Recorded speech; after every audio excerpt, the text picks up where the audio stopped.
তাই না, এখানে তো একটা জবাব আছেই।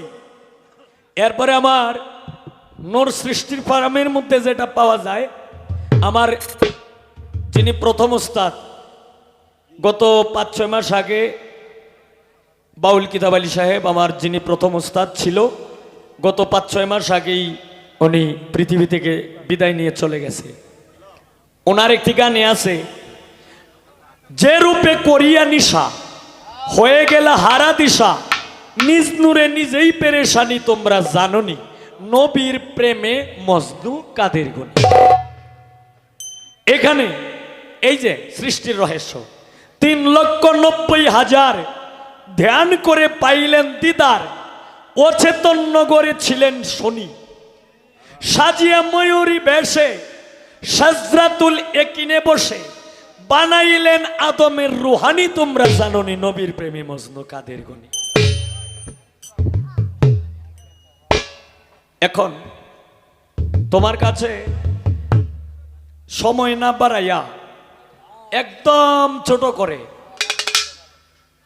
দু একটি কথা আমি জিজ্ঞাসা করব, কারণ এনে যে তো পালা গানটা মানুষ এই অরিজিনালি যে বাউল গানটা, বাউল যে বিষয়টা, এটা কিন্তু আসলে এই এখন এই যে আটপাড়া তেলিগাতি এটির মধ্যে কিন্তু আছে, যেহেতু তারা এখন পর্যন্ত ধরে রাখছে।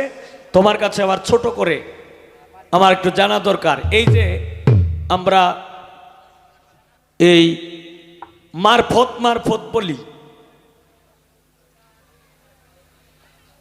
এই যে আমরা মারফত মারফত বলি, আমি একটু জানতে চাই তোমার কাছে, এই মারফত শব্দটা কোরআনের কোথাও আছে কিনা?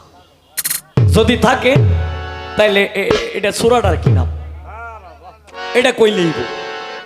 আর মারিফতের কয়টা ভাগ এবং কোন শ্রেণীর জন্য কোন ভাগ?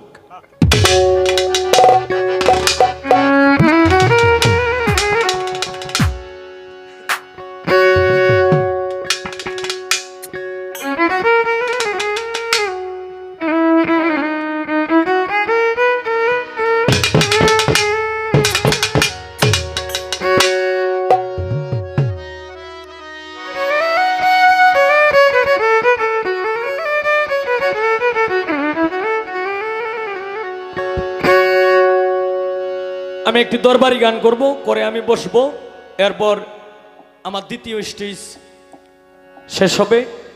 এখন এই এরপরে মনি যখন উঠবে, মনি সরকার, তোমারে আমি আমার পক্ষ থেকে বইলা দিলাম, একটা করবা পালার গান, আর একটা করবা প্রশ্ন, আর একটা হবে বিচ্ছেদ, নাকি?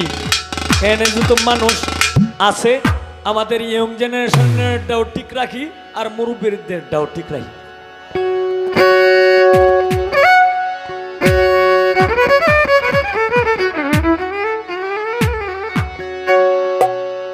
আশিক ভক্তগণের তুমি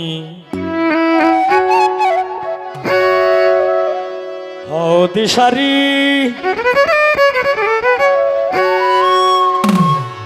আমায় দয়া করো দয়াল আক্তার শানুরি।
করি নাই সাধন ভজন